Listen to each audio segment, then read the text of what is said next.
சகோதர சகோதரிகளிடமும் நான் பாவியனை ஏற்றுக்கொள்கின்றேன். ஏனெனில் சிந்தனையாலும் சொல்லாலும் செயலாலும் கடமையில் தவறியதாலும் பாவங்கள் பல செய்தேன். என் பாவமே என் பாவமே என் பெரும் பாவமே. ஆகையால் இப்பொழுது கன்னியான புனித மரியாவையும் வானதூதர் புனிதர் அனைவரையும் சகோதர சகோதரிகளே உங்களையும் நாம் இறைவனாகிய ஆண்டவரிடம் எனக்காக வேண்டிக் கொள்ள மன்றாடுகின்றேன். நம்மை நிலைப்பாட்டுக்கு உழைத்துச் செல்வாராக. ஆமென்.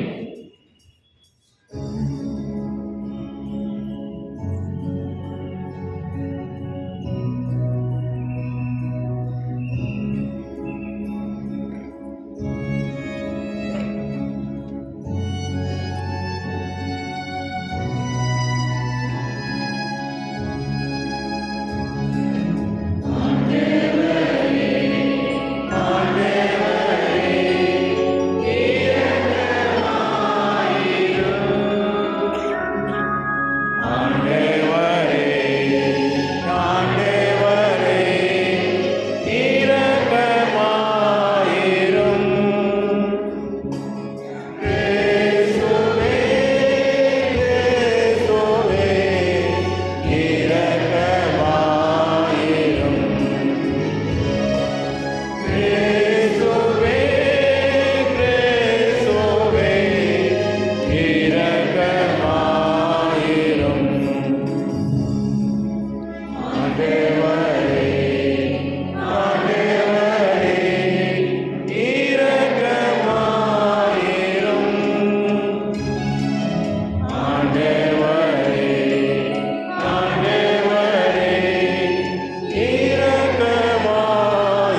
இந்த கிறிஸ்து பிறப்பு பெருவிழா.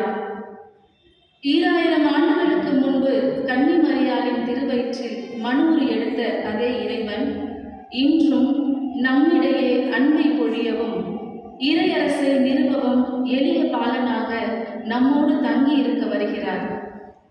நம் தனிப்பட்ட உள்ள அமைதி தொடங்கி அகில உலக அமைதி வரை அனைத்தையும் நமக்கு நிறைவாக அளிக்கவே விண்மீன் ஒளி வீச மன்னக பாலகன் மண்ணில் உதித்துள்ளார். இப்பொழுது ஆலய மணிகள் முழங்க, வான வேடிக்கைகள் அதிர, வண்ண ஒளியாலும் நம் உழைப்பாலும் நாம் அழகுற தயாரித்துள்ள இந்த குடிலை நம் அருட்தந்தை அவர்கள் திறந்து வைப்பார். குடிலில் பாலமேசு வீற்றிருக்கும் இந்த இனிய வேளையில் நம் இதய குடிலையும் அவருக்காக திறந்து வைப்போம். அன்பை பெருக்கி மனித நேயத்தை போற்ற அந்த பாலன் நம்மிடையே தங்கி இருப்பாராக.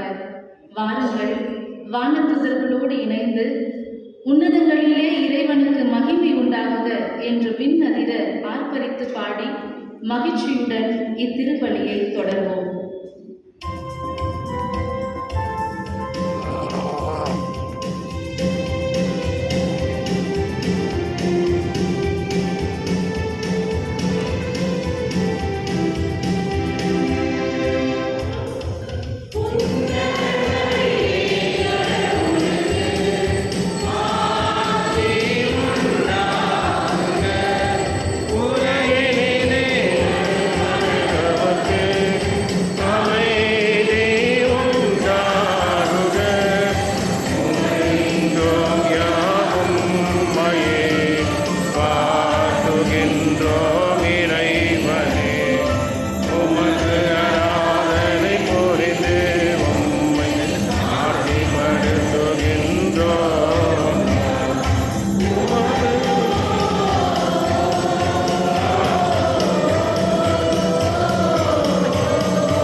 மன்றாடுவோமாக.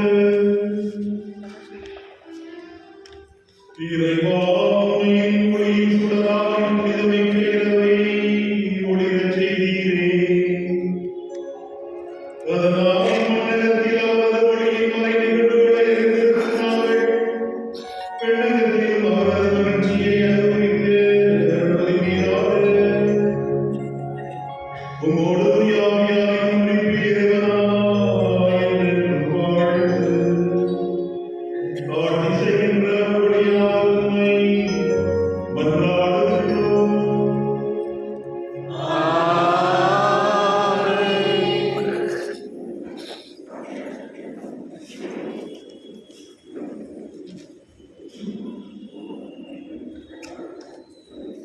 முதல் வாசகத்திலே அன்புள்ள சகோதர சகோதரிகளே, இன்றைய முதல் வாசகத்தில் இறைவாக்கினர் ஏசாயா சமாதானமும் மீட்பும் நிறைந்த மகிழ்ச்சியான செய்தியை அறிவிக்கின்றார்.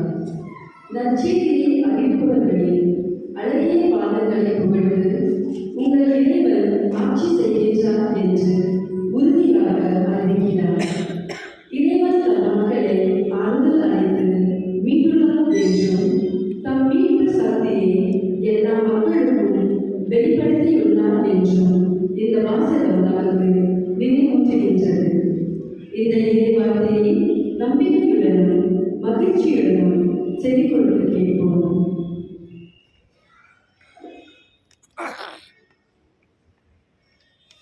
இறைவாக்கினர் எசையா நூலிலிருந்து வாசகம்.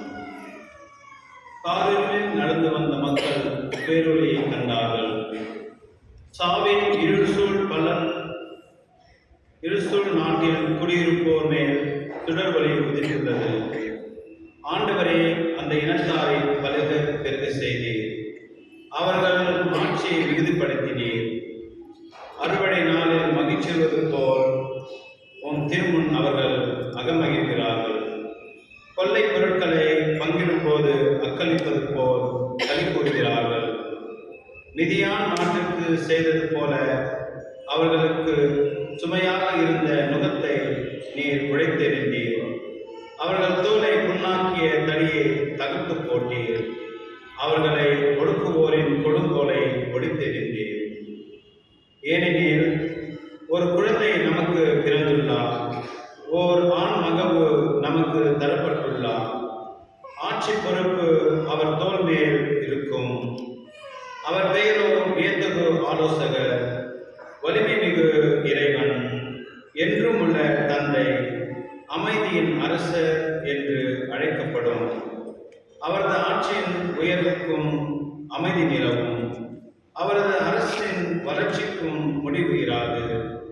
தாவீதின் அரியணையில் அமர்ந்து தாவீதின் அரசை நிலைநாட்டுவார். இன்று முதல் என்றென்றும் நீதியோடும் நேர்மையோடும் ஆட்சி புரிந்து அதை நிலைபெறாது உறுதிப்படுத்துவார். படைகளின் ஆண்டவரது பேரார்வம் இதை செய்து நிறைவேற்றும். ஆண்டவர் வழங்கும் அருள்வாக்கு. இறைவாவுக்கு நன்றி.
ஆண்டவருக்கு புதியதோர் பாடல் பாடுங்கள்.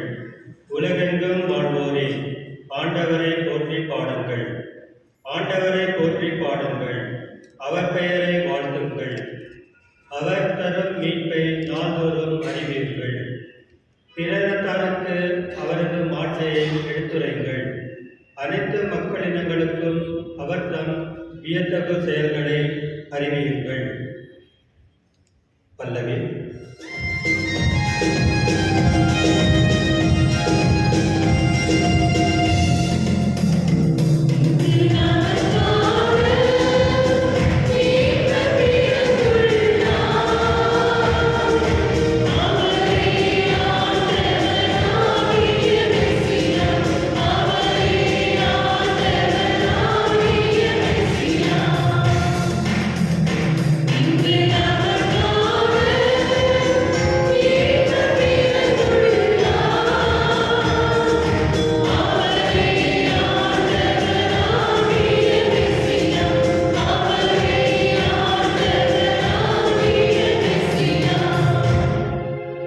விண்ணுலகம் மகிழ்வதாக, மண்ணுலகம் களி கூறுவதாக.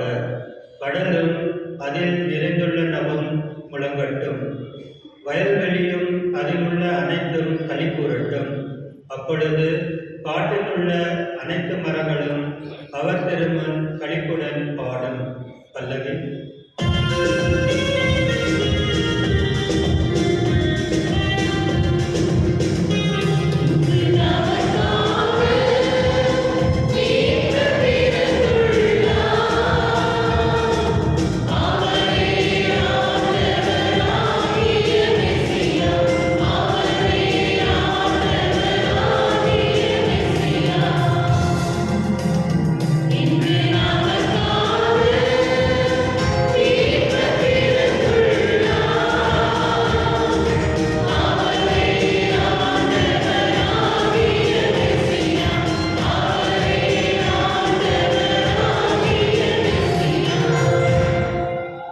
ஏனெனில் அவர் வருகின்றார்.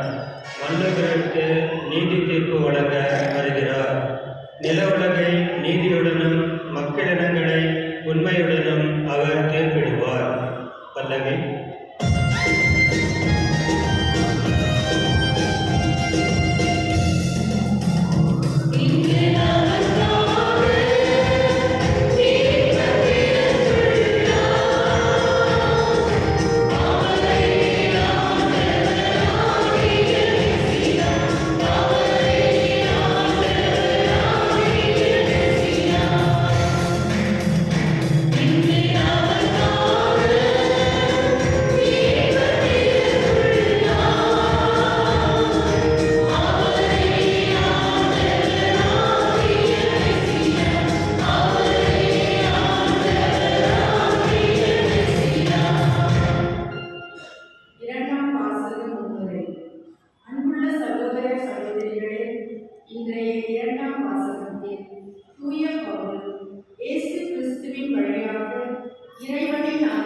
எல்லா மக்களுக்கும் வெளிப்பட்டுள்ளது என்று அறிவிக்கிறார். இந்த அருள் நம்மை மீட்பதோடு மட்டுமல்லாமல் புனிதமான மற்றும் இறைவனுக்கு பிரியமான வாழ்விற்கு வழிகாட்டுகிறது. பாவத்தையும் உலக ஆசைகளையும் மறுத்து நேர்மையுடனும் நீதியுடனும் வாழ அழைக்கப்படுகிறோம்.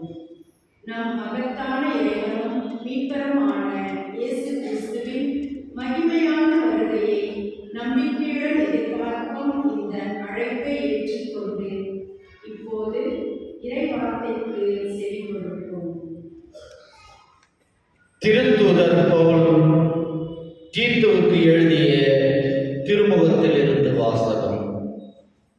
மனிதர் அனைவருக்கும் மீட்பராம் கடவுளின் அருள் வெளிப்பட்டுள்ளது. நாம் இறை பற்றினையும் உலகு சார்ந்த தீய நாட்டங்களையும் மறுத்து கட்டுப்பாட்டுடனும் நேர்மையுடனும் இறை பற்றுடனும் இம்மையில் வாழ இவ்வருளால் பயிற்சி பெறுகிறோம்.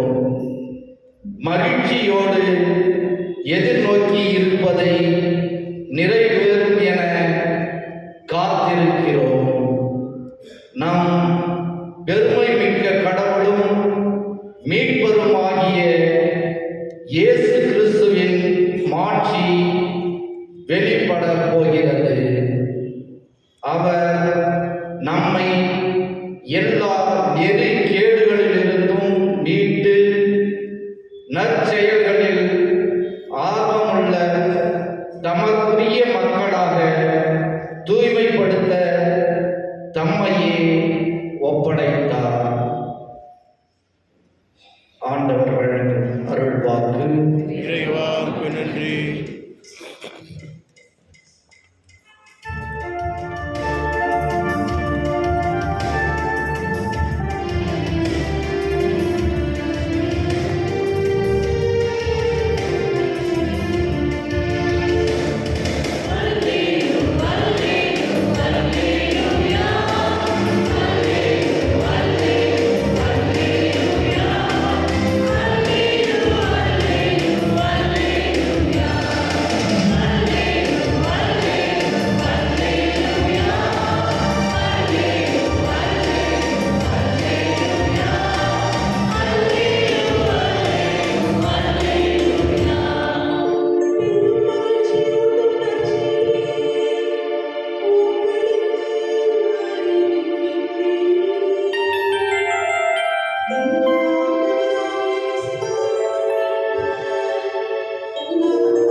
ஆண்டவர் உங்களோடு இருப்பாராக.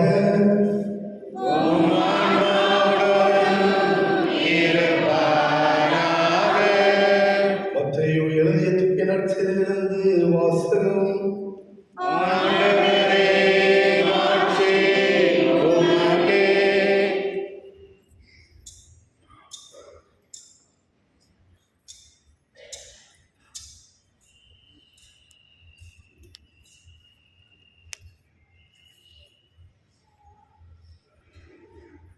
இயேசு கிறிஸ்துவின் பிறப்பை ஒட்டிய நிகழ்ச்சிகள் அவருடைய தாய் மரியாவுக்கும் யோசேப்புக்கும் திருமண ஒப்பந்தம் செய்யப்பட்டிருந்தது.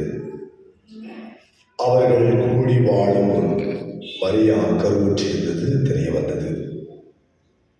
மரியா தூய ஆவியால் கருவுற்றிருந்தார். மரியாவின் கணவர் யோசேப்பு நேர்மையாளர். அவர் மரியாவை இகழ்ச்சிக்கு உள்ளாக்க விரும்பாமல் மறைவாக விலக்கிவிட திட்டமிட்டார். அவர் இவ்வாறு சிந்தித்துக் கொண்டிருந்த போது ஆண்டவரின் தூதர் அவருக்கு கனவில் தோன்றி, யோசேப்பே, தாவீதின் மகனே, உம் மனைவி மரியாவை ஏற்றுக்கொள்ள அஞ்ச வேண்டாம். ஏனெனில் மரியா கருவுற்றிருப்பது தூய ஆவியானார். அவர் ஒரு மகனை பெற்றெடுப்பார். அவருக்கு இயேசு என பெயரிடுவீர். ஏனெனில் அவர் தம் மக்களை அவர்களுடைய பாவங்களிலிருந்து மீட்பார் என்றார்.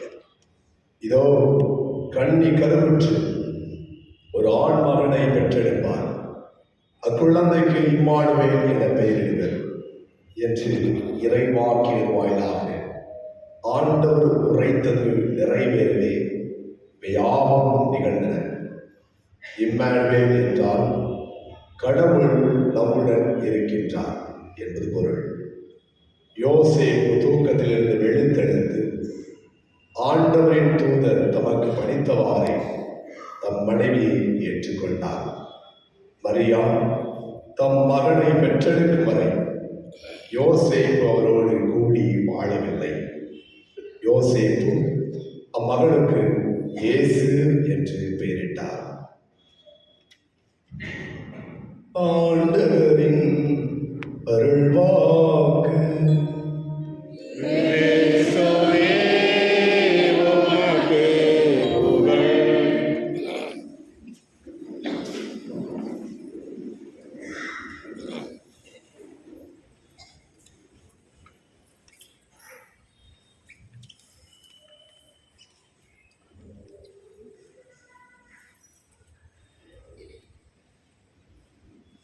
கிபி 3ஆம் நூற்றாண்டில் சோழ நாட்டின் துறைமுக நகரமாக இருக்கின்ற காரைக்காலில் தனதத்தன் தர்மவதி என்கிற பெற்றோர் இருக்கிறார்கள். அவர்களுக்கு புனிதவதி என்கிற ஒரு மகள் பிறக்கிறாள். இறை நம்பிக்கையில் சிறப்புற வளர்ந்தாள் புனிதவதி. எல்லா கலைகளையும் பெற்று அவள் சிறப்பான முறையில் தன்னுடைய வாழ்க்கையை கட்டமைத்துக் கொள்கிறாள். இவளை நாகப்பட்டினம் என்று சொல்லப்படக்கூடிய மற்றொரு கடற்கரை நகரத்தில் இருந்த பரமதத்தன் என்று சொல்லப்படக்கூடியவருக்கு மனம் முடித்துக் கொடுக்கிறார்கள். பரமதத்தனோடு இணைந்து தன்னுடைய வாழ்க்கையை சிறப்பான முறையில் ஆரம்பிக்கின்றாள் புனிதவதி.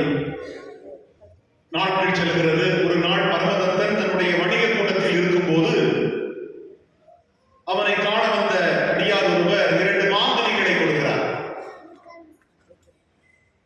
பரபரப்பாக இருந்த காரணத்தினால் அவர்களை தன்னுடைய வேலையாள் மூலமாக மனைவியிடம் கொடுத்து அனுப்புகிறான். மதிய உணவிற்கு வீட்டிற்கு வருகிறான். அதை பெற்றுக்கொண்ட புனிதவதி சமையலிலே ஆர்வத்தோடு ஈடுபட்டுக் கொண்டிருக்கிறாள். அப்பொழுது ஒரு குரல் கேட்கிறது. அம்மா பசிக்கிறது என்று சொன்னவுடன் சமையல் முடியாத காரணத்தினால் கணவன் தந்த மாங்கனிகளில் ஒன்றை கொடுக்கிறாள். அவர் நன்றியோடு பெற்று செல்கிறார். கணவன் உண்ண வருகிறான். முதலிலே மாங்கனிகளை கொண்டு வா என்று கேட்கிறார். மீதம் இருந்த ஒரு மாங்கனியை கொடுக்கிறாள். அதனுடைய சுவையால் ஆட்கொள்ளப்பட்ட அவன் அந்த ஒரு மாங்கனியையும் கொண்டு வா என்று சொன்னவுடன் செய்வதறியாது திகைக்கிறாள். என்ன செய்வது? என்னுடைய கணவன் அந்த மாங்கனியையும் கேட்கிறானே, நானோ பசி என்று வந்தவருக்கு கொடுத்து விட்டேனே என்று சொல்லி அங்கலாய்ப்புடன் தன்னுடைய தெய்வத்தை கொடுக்கிறாள் அவள். ஒரு மாங்கனி கிடைக்கிறது. அதனை கணவனுக்கு தரும்போது இப்போது பெறப்பட்ட மாங்கனி முன்பு பெறப்பட்ட மாங்கனியை விட அதிகமான சுவையுடையதாக இருக்கிறது.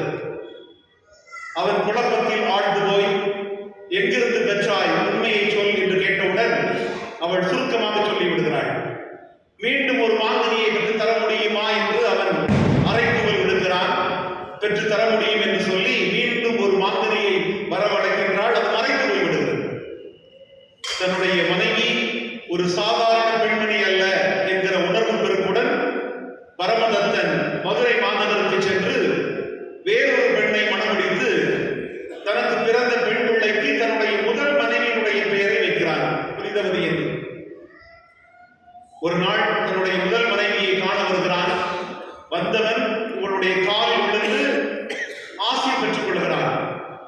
தன்னுடைய அன்பு கணவன் தன்னுடைய கால்களில் விடுவதா என்று சொல்லி மனம் குமைந்து அவள் தன்னுடைய தெய்வத்தை பார்த்து சொன்னாளாம், இறைவா, எனக்கு மாற்ற பிறவி வேண்டாம், நான் சாக விரும்புகிறேன். சாவு ஒன்றே எனக்கு வேண்டும் என்று சொல்லி அவள் வாழ்வை வெறுத்து சாவை விரும்பக்கூடியவளாக மாறுகிறாள். இவள் யார் என்று உங்களுக்கு எல்லாம் தெரியும். புனிதவதி என்று அழைக்கப்படக்கூடிய காரைக்கால் அம்மையார். 63 நாயன்மார்களில் 3 பேர் பெண் நாயன்மார்களாக இருக்கிறார்கள். அவர்களில் ஒருவர் தான் இந்த காரைக்கால் அம்மையார் என்று சொல்லப்படக்கூடியவர்.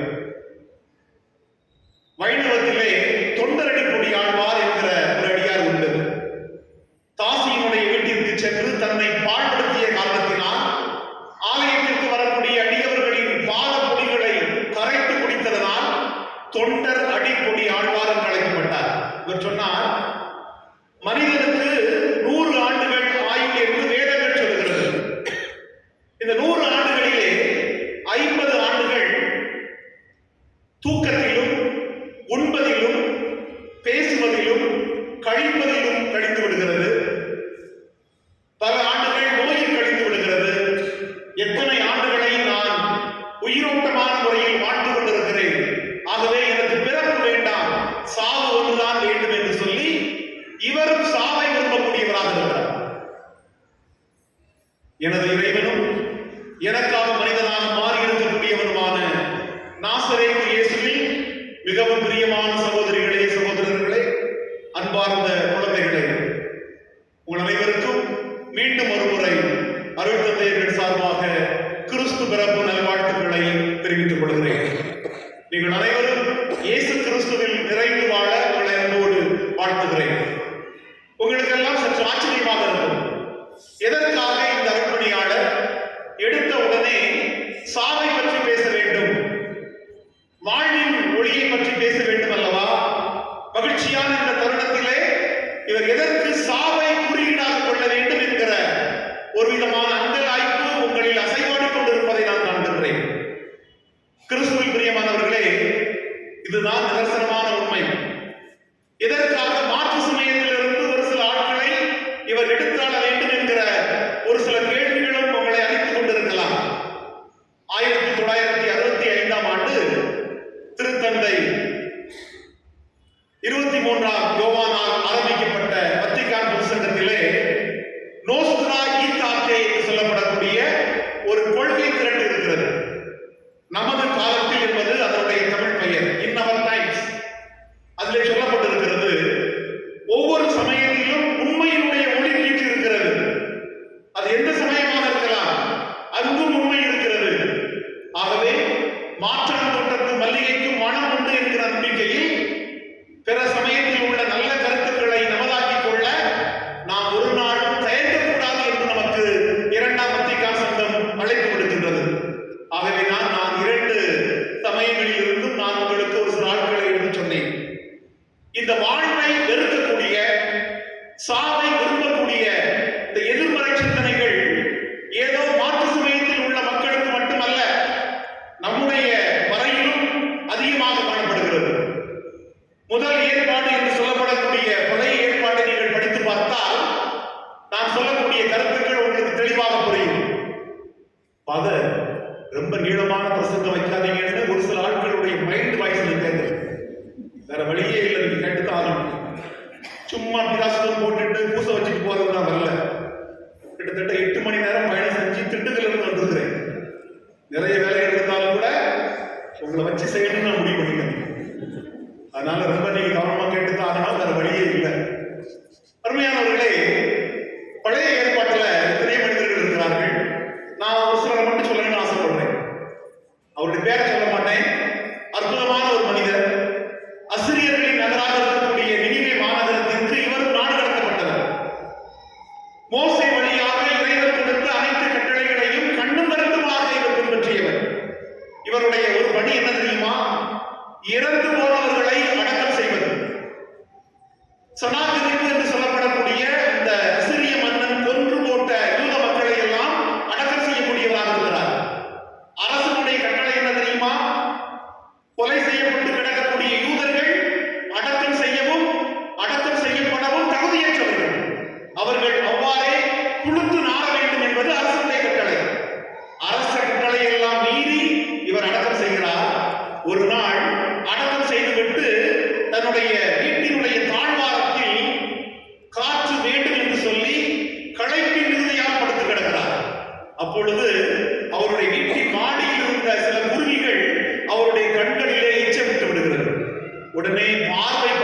வருகிறது.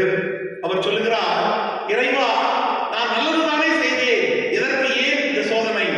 ஆகவே நான் வாழ விரும்பவில்லை, நான் செத்துப்போக ஆசைப்படுகிறேன், நான் சாவை விரும்புகிறேன், என்னை எடுத்துக்கொள்ளும் என்று சொல்லி இந்த மனிதரும் சாவை விரும்பி வாழ்வை வெறுக்கக்கூடியவராக இருக்கிறார். அவருடைய பேர் தெரியுமா? Very good. தோபித்து 3ஆம் அதிகாரம் இறைவசனம் 6 வாசிக்கிறோம். இன்னொரு பெண்மணி, இந்த பெண்மணியை பற்றி நீங்க படிச்சிருப்பீங்க. அற்புதமான அழகுடைய பெண்மணி. இவள் எக்பத்தானா என்று சொல்லப்படக்கூடிய நகரத்துல ரகுவேலுக்கும் ஏலினாளுக்கும் மகளாக பிறந்தவள். வழக்கமா நம்முடைய வாழ்க்கையில ஒரு முறை தான் திருமணம் நடக்கும். ஆனா இந்த பிள்ளைக்கு 7 முறை திருமணம் நடந்துச்சு. 7 வரை இவள் திருமணம் செய்தாலும் எந்த ஒரு ஆண்மகனோடும் இவளால் தாம்பத்திய வாழ்க்கையை மேற்கொள்ள முடியவில்லை. ஏனென்றால் அவளில் இருந்த கொடிய அழகை என்று சொல்லப்படக்கூடிய ஒரு கொடும் பேய் அந்த ஆடவர்களை எல்லாம் கொண்டு போட்டு விடுகிறது. உடனே இவள் மனம் வந்து வருத்தப்படுகிறாள். ஒரு நாள் இவனுடைய இல்லத்தினுடைய பணிப்பெண் இவளை தாழ்வாக பேசி விடுகிறாள். உன்னுடைய சந்ததியினை நாங்கள் பார்க்காமல் போகட்டும், நீ 7 வரை கொண்டவள் தானே என்று சொல்லும் போது மனதுருக்கத்துடன் தன்னுடைய தந்தையினுடைய மாடி அறைக்கு சென்று தூக்கு போட்டு சாதனம் நடிச்சு இங்க போறா. ஆனா மனசு மாறி, என்னுடைய தந்தையை எல்லாரும் தாழ்வாக பேசுவார்களே, நான் சாக மாட்டேன், ஆனால் இறைவனை பார்த்து வேண்டுவேன், இறைவா என்னுடைய உயிரை எடுத்துக் கொள்ளும், நான் வாழ விரும்பவில்லை, சாகத்தான் ஆசைப்படுகிறேன் என்று சொல்லி தனக்குள்ளே சொல்லிக் கொண்டாள். அவருடைய பேர் என்ன தெரியுமா? சாரா. அற்புதமான பேர். வாழ்த்துக்கள். ரொம்ப தெளிவா இருக்கிறீங்க. தோபித்து புத்தகம் 3ஆம் அதிகாரம் 10ஆம் வசனத்தில் படிக்கிறோம். இதே போன்ற ஒரு சில மனிதர்களை நாம் வாசிக்கின்றோம். கிறிஸ்துவில் பிரியமானவர்களே, யோபு என்று சொல்லப்படக்கூடியவரை பற்றி கேள்விப்பட்டிருப்பீங்க. 3ஆம் அதிகாரம் 1 இருந்து 26 வரை உள்ள வசனங்கள் படிச்சு பார்த்தீங்கன்னா, இவரும் சொல்லுகிறார், நான் ஏன் இந்த உலகத்தில் பிறந்தேன்? கருப்பையிலேயே நான் இறந்திருக்க கூடாதா? சாவினுடைய நிலையில் நான் ஆட்பட்டிருக்க கூடாதா? நான் ஏன் இந்த உலகத்தில் பிறந்தேன் என்று சொல்லி இவரும் சாவை விரும்பக்கூடியவராக இருக்கிறார். யோனா இறைவாக்கினர் பற்றி கேள்விப்பட்டிருப்பீங்க. யோனா இறைவாக்கினர் 4ஆம் அதிகாரம் 3ஆம் வசனம். அவர் சொல்றாரு, ஆண்டவரே இந்த உயிரை எடுத்துக்கொள்ளும், நான் வாழ்வதை விட சாவதை விரும்புகிறேன் என்று சொல்லி இவரும் வாழ்வை வெறுக்கக்கூடியவராக, சாவை விரும்பக்கூடியவராக இருக்கிறார். எலியா இறைவாக்கினர் 1 அரசர் 19ஆம் அதிகாரம் 1 4 வரை உள்ள வசனங்களை படித்து பார்த்தால் தெரியும். இவள் அரசனுக்கும் அரசிக்கும் பயந்து ஓடிக்கொண்டிருக்கிறார்.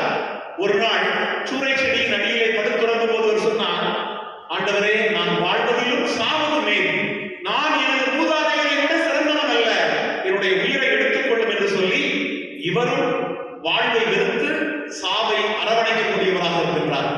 எரேமியா இறைவாக்கினரை பற்றி படிச்சிருப்பீங்க. அதிகாரம் 20 இறைவசனங்கள் 14, 15, 17, 18. இவர் சொல்லுகிறார், நான் பிறந்த நாள் சபிக்கப்படட்டும், என் அன்னை என்னை ஏன் பெற்றெடுத்தாள்? ஏன் என் தாய் என்னை சிறு வயதிலேயே கொல்லவில்லை? கருவறையை விட்டு நான் வெளிவந்த நாளிலே நான் கொல்லப்பட்டிருக்க கூடாதா என்று சொல்லி இவரும் வாழ்விலே வெறுப்பு கொண்டு சாவதை வெறுக்கிறார். அருமையானவர்களே, இந்த எதிர்மறை சிந்தனைகள், வாழ்வை வெறுக்கக்கூடிய விளைவுகள், சாவை விரும்பக்கூடிய இந்த அதிர்வுகள் ஏதோ இந்த மாற்று சமயத்து மக்களுக்கும் ஏதோ விவிலிய ஆளுமைகளுக்கு மட்டும் சொன்னதல்ல.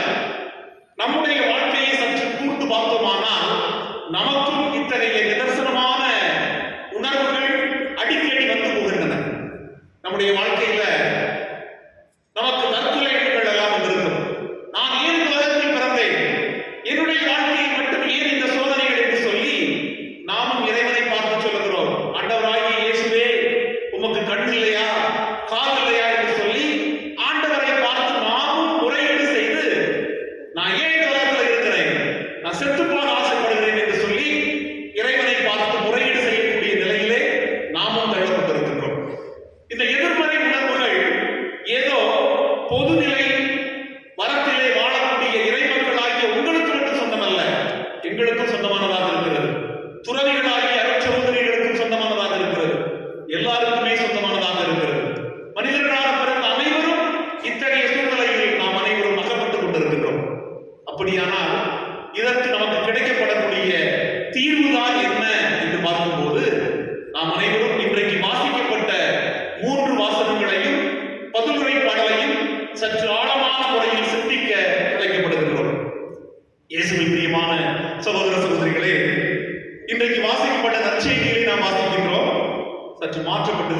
ஒன்றும் பிரச்சனை இல்லை. இன்னைக்குள்ள நற்செய்தியானது அருமையான ஒரு நற்செய்தி. லூக்கா நற்செய்தி அதிகாரம் 2 இறைவசனங்கள் 1-16 வரை. இடையர்கள் தங்களுடைய கிடைகளை காவல் செய்து கொண்டிருந்த போது வானதூதர் அவர்களுக்கு காட்சி கொடுக்கின்றார். அவர்கள் அனைவரும் அச்சப்படும் போது அவர்கள் சொன்னார், அஞ்சாதீர்கள், இதோ எல்லா மக்களுக்கும் பெருமகிழ்ச்சியூட்டும் நற்செய்தியை நான் உங்களுக்கு அறிவிக்கின்றேன். இன்று ஆண்டவராகிய மெசியா என்னும் மீட்பர் உங்களுக்காக தாவீதின் ஊரிலே பிறந்திருக்கின்றார். அப்படின்னா நமக்கு தரப்படக்கூடிய செய்தி என்ன? பலவிதமான எதிர்மறை சிந்தனைகள்ல வாழ்ந்து கொண்டிருக்கிறோம், பயத்துல இருக்கிறோம், பதட்டத்துல இருக்கிறோம், திருமணமாகவில்லையே என்ற கவலையில் இருக்கிறோம், முதிர் கன்னியாக என் மகள் இருக்கிறாளே என்ற வேதனையில் இருக்கிறோம், திருமணமான எனது பிள்ளைகளுக்கு குழந்தை பாக்கியம் இல்லையே என்ற வருத்தத்தில் இருக்கிறோம், பலவிதமான இயலாமைகளில் நாம் அனைவரும் வாடிக்கொண்டிருக்கிறோம். இறைவன் நமக்கு தரக்கூடிய செய்தி என்ன தெரியுமா? நாம் அனைவரும் அச்சப்படக்கூடாது. ஏனென்றால் நமது மெசியாவாகிய ஆண்டவர், நமது உயிர், நம்மை படைத்தவர், நமக்காக மனிதனாக மாறி இருக்கக்கூடியவர், நாசரேத்து இயேசு என்று சொல்லப்படக்கூடியவர் இன்று நமக்காக தாவீதின் ஊரிலே ஒரு மகனாக மனிதனாக பிறந்திருக்கிறார். இதுதான் முதல் செய்தி. இரண்டாவது செய்தி என்னவென்றால், அவர் யார்? அதற்கு விடை தருவது இன்றைக்கு வாசிக்கப்பட்ட முதல் வாசகம். இவர் யார் என்று சொன்னால், இவருடைய திருப்பெயர் வியத்தகு ஆலோசகர், வலிமை மிகு இறைவன், என்றும் உள்ள தந்தை, அமைதியின் அரசர். இதைத்தான் இசையா இறைவாக்கினர் என்று முன்னறிவித்து காட்டுகின்றார். ஆகவே நாம் அனைவரும் ஒரு ஏமாறி சோமாரியை பின்பற்றல, ஒன்றத்துக்கு முதலாளரை நாம் பின்பற்றவில்லை, 10ஓடு 11ஆக இருக்கக்கூடியவரை நாம் பின்பற்றவில்லை. மாறாக நம்மை படைத்தவரை, கடவுளாக இருந்து மனிதனாக மாறி இருக்கக்கூடியவரை, நமக்காகவே என்றென்றும் உயிர் வாழக்கூடியவரை, நமக்காக தந்தையோடும் தூய ஆவியோடும் பரிந்து பேசக்கூடியவரை, நாசரேத்து இயேசுவை நமது கடவுளாக மனிதனாக பெற்றிருக்கின்றோம். இவரே நமக்கு அனைத்துமாக இருக்கிறார் என்பதை இன்றைக்கு வாசிக்கப்பட்ட 2ஆம் வசனம் சுட்டிக்காட்டுகிறது. இவரே நமது பெருமை மிகு கடவுளும் மீட்பெருமான இயேசு கிறிஸ்து என்று அறிக்கையிடுகிறது. அருமையான சகோதர சகோதரிகளே, நமக்காக மனிதனாக பிறந்திருக்கக்கூடிய இயேசுவை நாம் ஏற்றுக்கொள்கிறோமா? அந்த இயேசுவுக்கு வலிமை மிகு இறைவன், என்றுமுள்ள தந்தை, அமைதியின் அரசர், வியத்தகு ஆலோசகர், பெருமை மிகு இறைவன் என்கிற திருப்பெயர் இருக்கிறது என்பதை உணர்ந்து கொள்கிறோமா? சிந்தித்து பார்க்க அழைக்கப்படுகின்றோம். மூன்றாவது செய்தி என்ன தெரியுமா? நாம் அனைவரும் சும்மா அறிந்து கொள்வதாலேயோ அவரது பெயரை உணர்ந்து கொள்வதோடு நிறுத்திவிடக் கூடாது. மாறாக நாம் அனைவரும் அவருடைய திருமுன் நின்று கொண்டு அவர் மீது நம்முடைய பார்வையை அழுத்தமாக பதிய வைத்துக் கொள்ள வேண்டும். எபிரேயருக்கு எழுதப்பட்ட திருமுகம் அதிகாரம் 12 இறைவசனம் 3 சொல்லுகிறது, நம்பிக்கையை தொடங்கி வழிநடத்துபவரும் அதனை நிறைவு செய்பவருமான இயேசுவின் மீது பார்வையை பதிய வைப்போம் என்று சொல்லப்பட்டிருக்கிறது. அப்படியானால் நம்ம இந்த வாழ்க்கையில உருப்படணும், நல்லா இருக்கணும்னு நினைச்சோம்னா நம்முடைய பார்வையை இயேசு மீது அழுத்தமா பதிய வைக்கணும். எந்த சூழ்நிலையிலையும் நம்முடைய பார்வை இயேசு கிறிஸ்துவிடமிருந்து எடுத்துக் கொள்ளப்படக்கூடாது என்பது நம்முடைய அன்றாட இறைவேண்டலாக இருக்க வேண்டும். கிறிஸ்து பிரியமானவர்களே, ஒன்றே ஒன்று மட்டும் சொல்லி முடித்துக் கொள்கிறேன். மத்தேயு நற்செய்தி அதிகாரம் 14 இறைவசனங்கள் 22 முதல் 33 வரை உள்ள வசனங்களை படிச்சு பாருங்க, வீட்டில் போய் படிச்சு பாருங்க. அற்புதமான ஒரு நிகழ்வு. ஆண்டவர் இயேசு தன்னுடைய தூதர்களை எல்லாம் அக்கறைக்கு செல்லுமாறு அனுப்பி விடுகிறார். இவர் தனியே இரவெல்லாம் தன்னுடைய தந்தையோடு உறவாடி கொண்டிருக்கிறார். 4ஆம் சாம வேளை என்பது அதிகாலை 3 மணியிலிருந்து 6 மணி வரை உள்ள காலப்பொழுது. இந்த 4ஆம் சாம வேளையில நம்மவர் கடல் மீது நடந்து கொண்டிருக்கிறார். அவ்வாறு நடக்கும் போது சீடர்கள் அவரை கண்டு அச்சத்தால் அலறுகிறார்கள், ஐயோ பேய் என்று அலறுகிறார்கள். ஆனால் நமது உயிர் சொல்லுகிறது, அஞ்சாதீர்கள், நான் தான் என்று சொல்லும் போது மக்களால் தெரியும், ஒரு முந்திரி கொண்டு வந்திருப்பார் 12 பேர் பேதுரு சொன்னாரு, ஆண்டவரே நீர்தான் என்று சொன்னால் நானும் உண்மை போல் கடலில் நடந்து வர ஆணை என்று சொன்ன உடனே வா என்று சொல்கிறார் ஆண்டவர். பேதுரு நடக்கிறாரா? நடக்கிறாரு. வசனம் 29 படிச்சு பார்த்தீங்கன்னா, படகில் இருந்து இறங்கி இயேசுவை நோக்கி கடல் மீது நடந்து சென்றார் என்று எழுதப்பட்டிருக்கிறது. எப்ப போடுகிறார் தெரியுமா? 30ஆம் வசனத்தை படிச்சு பாருங்க. அப்பொழுது பெருங்காற்று வீசியதை கண்டு அவர் அஞ்சி மூழ்கி போனார். அப்படின்னா இயேசு மீது பார்வையை பதிச்சு அவர் நடக்கும்போது மூழ்கி போகல. எப்ப தன்னுடைய பார்வையை எடுத்து அது வீசிக்கொண்டிருக்கக்கூடிய பெருங்காற்று மீது வைத்தாரோ அவர் மூழ்கி போறார். இது நமக்கு சுட்டக்கூடிய பார்வை என்ன தெரியுமா? நாம் அனைவரும் எந்த சூழ்நிலையிலையும் நம்முடைய பார்வையை இயேசுவிடமிருந்து எடுத்துவிடக்கூடாது என்பது நமக்கு தரப்படக்கூடிய செய்தியாக இருக்கிறது. ஆக இயேசு கிறிஸ்துவில் பிரியமான சகோதர சகோதரிகளே, இந்த உண்மைகளை எல்லாம் உபதாக்கிக் கொள்வோம். நாம் என்னைக்குமே இயேசுவை விட்டுக் கொடுக்காம என்னுடைய வாழ்க்கையில் மாண்பு, உயர்வு, உச்சம் இருக்கிறது என்று சொன்னார். அது நேற்றும் இன்றும் என்றென்றும் மாறாத எனது கடவுள், எனது ஆண்டவர், எனக்காக மனிதனாக மாறி இருக்கக்கூடிய எனது நாசரேத்து இயேசுவால் மட்டும்தான் என்பதை நாம் உறுதியாக பற்றிக் கொள்ள வேண்டும். இறுதியிலே ஒரே ஒரு நிகழ்வோடு முடித்துக் கொள்கிறேன்.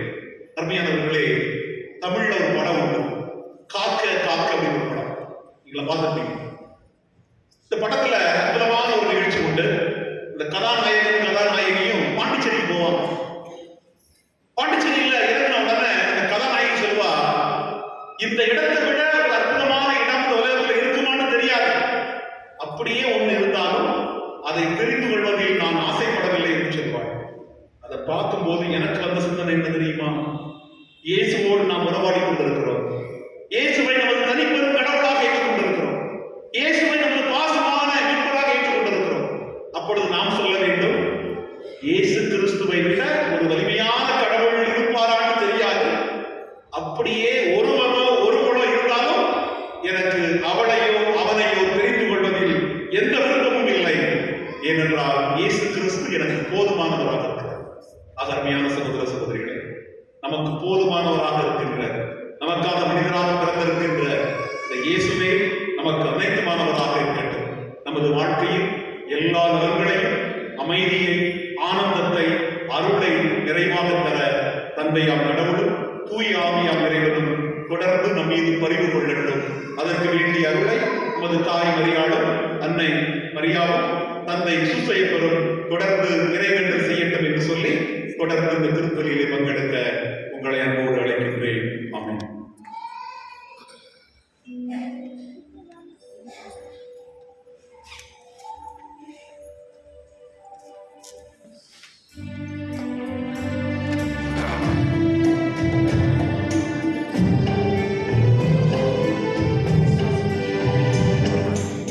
ஒருவர்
ஆண்டவர் இயேசு கிறிஸ்துவில் நம்பிக்கை வைத்து அவர் வழியாக சந்தையிடம் நமது மன்றாட்டுகளை எல்லாம் எழுப்புவோம்.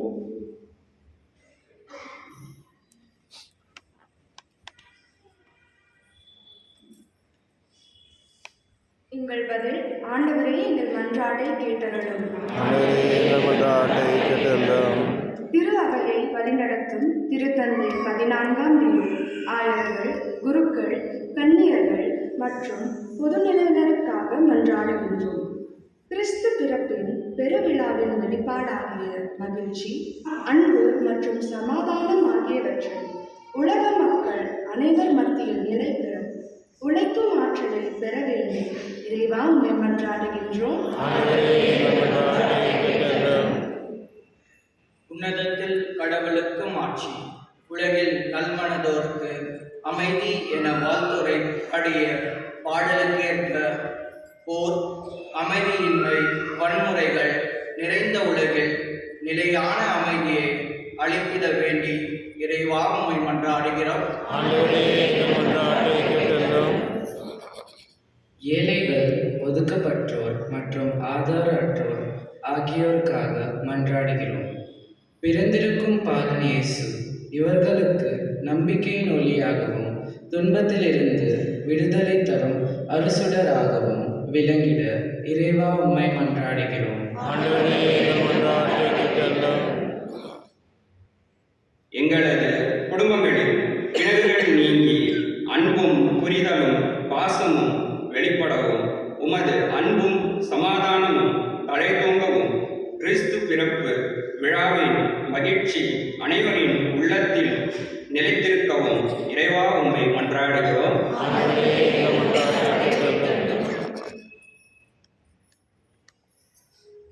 நம்முடைய எத்தனைப்பட்ட தேவைகளுக்காக சற்று மௌனமாக இறைவனை மன்றாடுவோம்.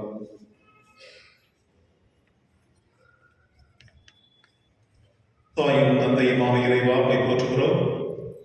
பிறந்திருக்கக்கூடிய எங்களது ஆண்டவர் பாலன் இயேசுவில் நம்பிக்கை வைத்து அவர் வழியாக எங்களது உள்ள விருப்பங்களை எல்லாம் உம் திருமணம் சமர்ப்பித்திருக்கிறோம்.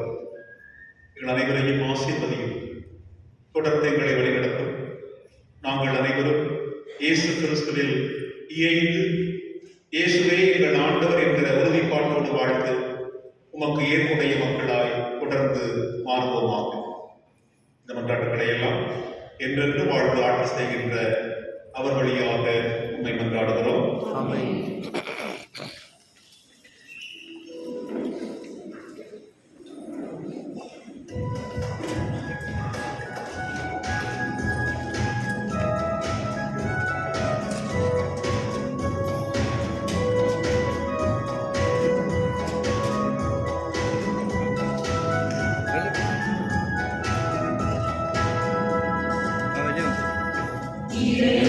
தந்த காணிக்கை போல இருப்பதை நானும் எடுத்து வந்தேன். கொடிகளில் எல்லாம் திறந்த என் இதயம் எடுப்பதை அழைத்து வந்தேன். இளையர்கள் தந்த காணிக்கை போல இருப்பதை நானும் எடுத்து வந்தேன். கொடிகளில் எல்லாம் திறந்த என் இதயம்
பெயரின் புகழ்ச்சிக்காகவும் ஆட்சிக்காகவும் நன்மைக்காகவும் புனித திராவை அனுப்ப நலனுக்காகவும் உமது கையில் இருந்தவரை ஏற்றுக்கொள்வாராக.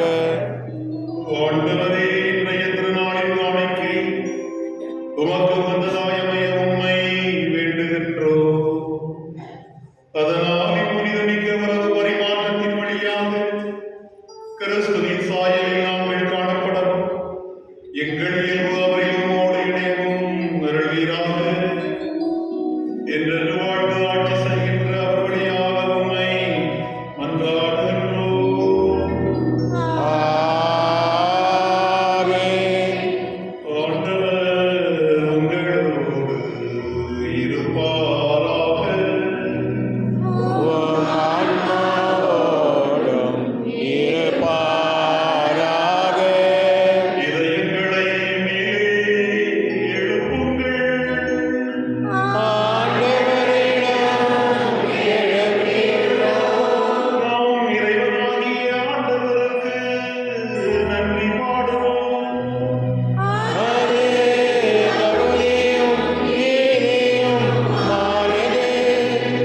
ஆண்டவரே, தூயவரான தந்தையே, என்றும் உள்ள எல்லாம் வல்ல இறைவா, எந்நாளும் எவ்விடத்திலும் நாங்கள் உமக்கு நன்றி செலுத்துவது மெய்யாகவே தகுதியும் நீதியும் ஆகும். எங்கள் கடமையும் மீட்புக்குரிய செயலுமாகும்.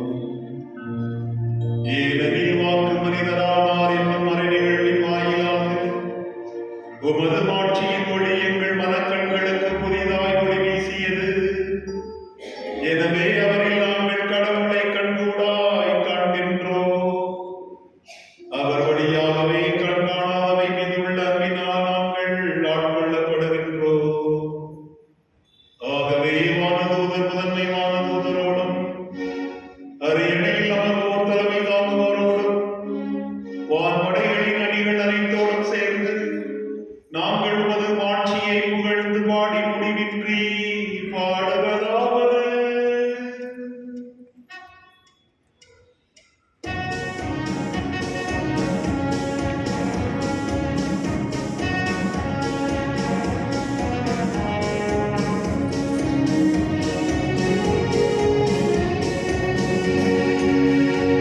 ஹோசானா, ஹோசானா, ஹோசானா,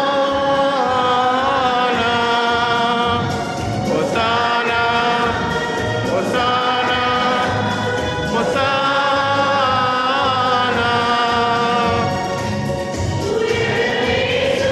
ஹோசானா, ஹோசானா, ஹோசானா. ஹோசானா, ஆண்டவர் பெயரில் ஆசியம் நிறைந்துள்ளன. வானமும் வையமும் யாவையும் நிறைந்துள்ளன. ஹோசானா, ஹோசானா, ஹோசானா, ஹோசானா,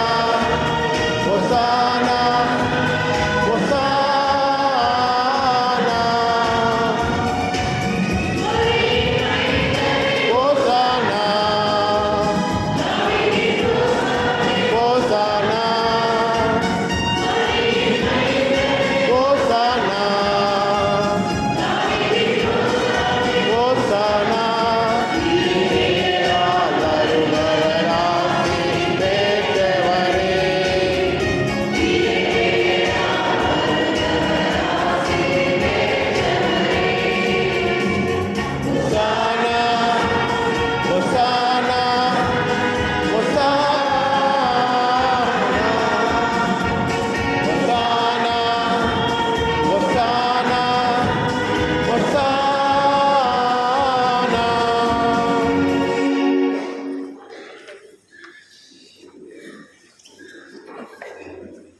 ஆண்டவரே, மெய்யாகவே தூயவர், உம்முடைய படைப்புகள் எல்லாம் உம்மை புகழ்வது தகுமே. ஏனெனில் உம் திருமகனாகிய எங்கள் ஆண்டவர் இயேசு கிறிஸ்து வழியாக தூய ஆவியாரின் செயலாற்றலால் அனைத்தையும் உய்வித்து தூய்மைப்படுத்துகிறேன். கதிர் கதிரவன் தோன்றி மறையும் வரை உமது பெயருக்கு தூய காணிக்கையை ஒப்புக் கொடுக்குமாறு உமக்கென மக்களை இடையராது ஒன்று சேர்த்து வருகிறேன். எனவே ஆண்டவரே, உமக்கு அர்ப்பணிக்க நாங்கள் கொண்டு வந்துள்ள காணிக்கைகளை அதே ஆவியால் தூய்மைப்படுத்த உம்மை தாழ்மையுடன் கொண்டாடுகிறோம். இவ்வாறு திருமகனாகிய எங்கள் ஆண்டவர் இயேசு கிறிஸ்துவின் உடலாகவும் இரத்தமாகவும் இவை மாறுவனவாக. அவர் பணித்தவாறே இம்மறை நிகழ்வுகளை கொண்டாடுகின்றோம்.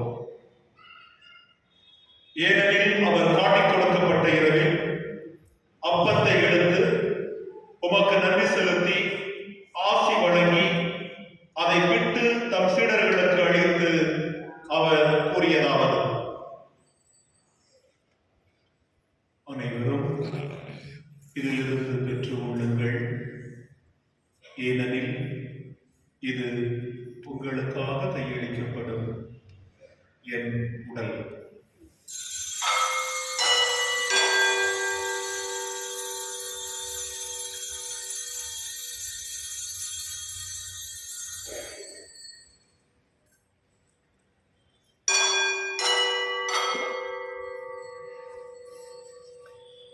அவ்வண்ணமே இரவு விருந்தை அருந்தியபின் கிண்ணத்தையும் எடுத்து உமக்கு நன்றி செலுத்தி ஆசி வழங்கி அதை தம் சீடர்களுக்கு அளித்து அவர் கூறியதாவது: அனைவரும் இதிலிருந்து பெற்று வருங்கள், ஏனெனில் இது புதிய நிலையான உடன்படிக்கைக்குரிய இரத்தத்தின் கிண்ணம். இது பாவ மன்னிப்பு பெற்று உங்களுக்காகவும் பலருக்காகவும் சிந்தப்படும். இதை என் நினைவாக செய்யுங்கள்.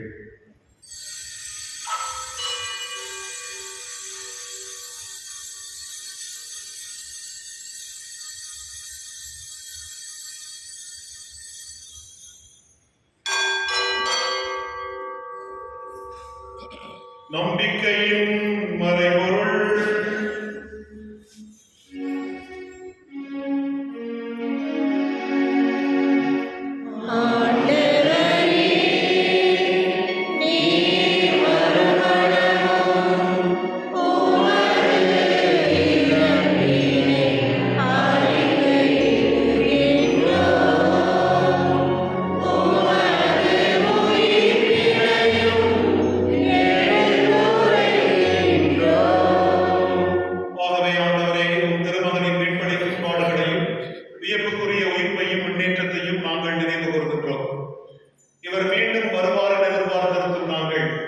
இப்புனிதமான உயிருள்ள பலியை நன்றி செலுத்தி உமக்கு ஒப்புக்கொடுக்கின்றோம்.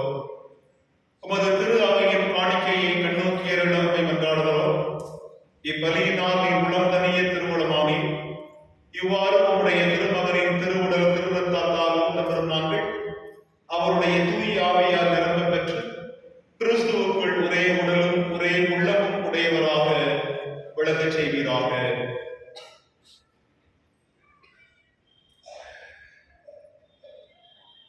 இவரே எங்களை உமக்கு என்றும் காணிக்கையாக்குவாராக.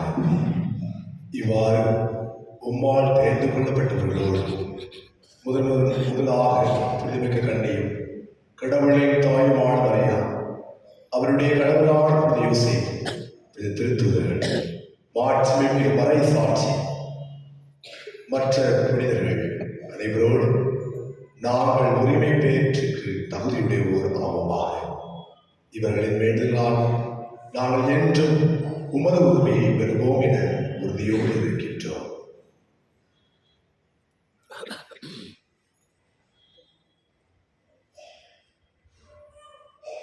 ஆண்டவரே, உலகெங்கும் பரவியிருக்கும் உமது திரு அவை நினைவு கூர்ந்தருளும்.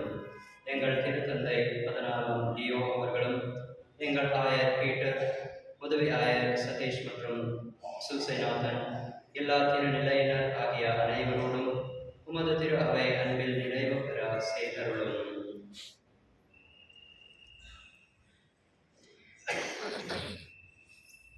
நீர் விரும்பபடி உம் திருமுன் இருக்கின்ற குடும்பத்தின் வேண்டுதலுக்கு கனிவுடன் சேவை சாய்த்தருளும். கனிவுள்ள தந்தையை எங்கள் சென்றிருக்கும் உம்முடைய பிள்ளைகளை கனிவுடன் உம்மோடு சேர்த்துக் கொள்ளும். இறந்து போன எங்கள் சகோதர சகோதரியும்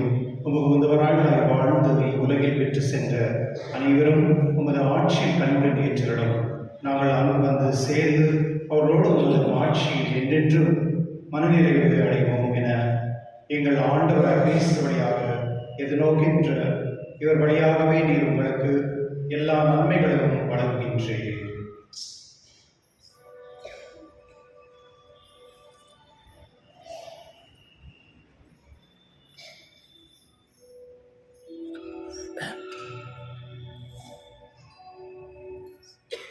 இவர் வழியாக இவரோடு இவர்கள் எல்லாம் வல்ல இறைவனாகிய தந்தையே, தூய ஆவியாரின் ஒன்றிப்பில் எல்லா புகழும் ஆட்சியும் என்றென்றும் உமக்கு உரியதே.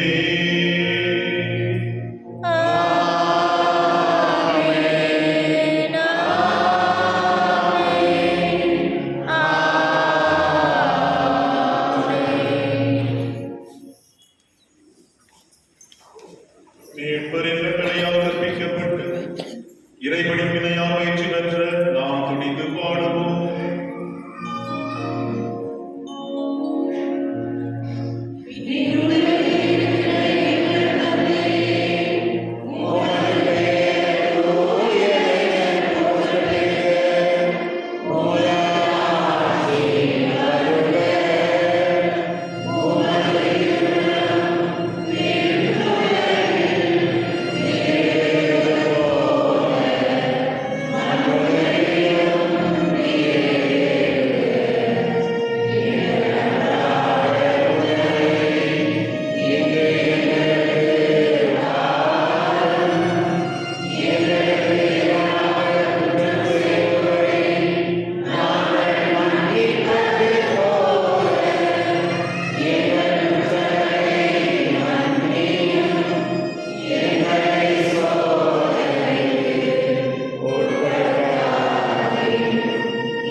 ஆண்டவரே, தீமையை திறந்த எங்களை விடுவித்து எங்கள் வாழ்நாளில் அமைதியை கனிவுடன் அருள உம்மை மன்றாடுகின்றோம். உமது இரக்கத்தின் உதவியால் நாங்கள் பாவத்திலிருந்து எப்போது விடுதலை பெற்று யாதொரு கலக்கமுமின்றி நலமாயிருப்போமாக. நாங்கள் எதிர்நோக்கி இருக்கும் பேரின்பத்திற்காலும் எமீட்பராகிய இயேசு கிறிஸ்துவின் வருகைக்காலமும் காத்திருக்கின்றோம்.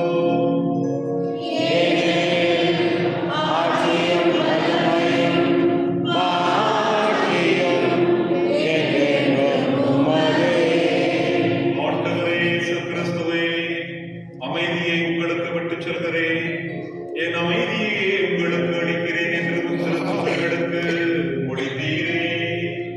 எங்கள் பாவங்களை பாராமல் உமது திரு அவையின் நம்பிக்கையை கண்ணோக்கி உமது திருவிழத்திற்கு ஏற்பதற்கு அமைதியையும் ஒற்றுமையையும் கிடைத்திருவீராக.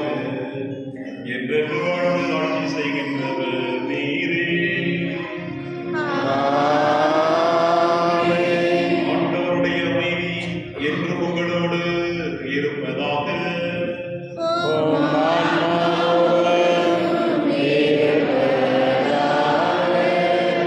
இயேசுவால் மட்டுமே தரப்படக்கூடிய இந்த உண்மையான அன்பை, அமைதியை நாம் பிறரோடு வைப்போம்.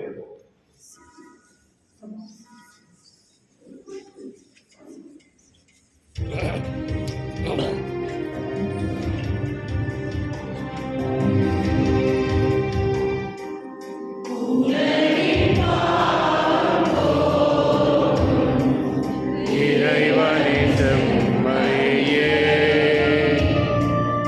எம்மேல் இரக்கமாயும் உலகின் பாவம் போக்கும் இறைவனின் செம்மறியே, எம்மேல் இரக்கமாயும் உலகின் பாவம் போக்கும் இறைவனின் செம்மறியே, எமக்கு அமைதி அருளும். எமக்கு அமைதி அருளும்.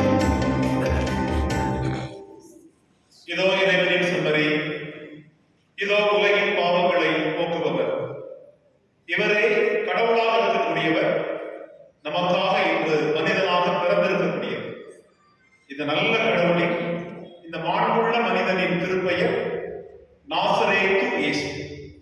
இந்த நல்ல ஆண்டவருடைய திருவிருந்துக்கு அழைக்கப்பட்ட நாம் அனைவரும் பேறு பெற்றோர். என் ஆண்டவரே, நீங்கள் எழுந்தருள மகதேற்றவன்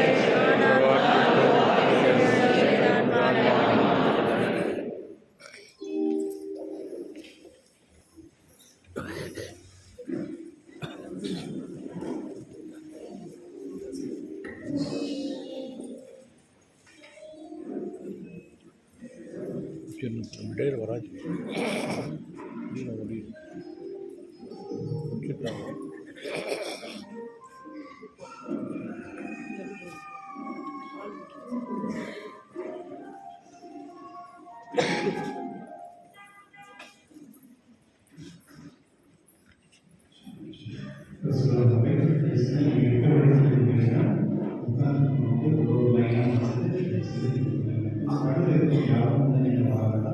அதிலிருந்து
வாக்கு மனிதரானார், அவரது மாட்சியை நாங்கள் கண்டோம்.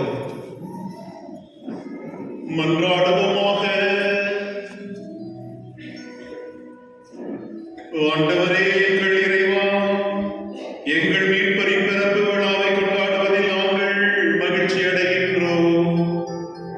இவ்வாறு மேன்மையான உறவுகளால் நாங்கள் அவரது விண்ணகத் தோழமைக்கு வந்து சேரும் தகுதி பெற்றிட எங்களுக்கு அருள் புரிவீராக. என்றென்று வாழ்ந்து ஆட்சி செய்கின்ற அவர் வழியாக உம்மை மன்றாடுகின்றோம்.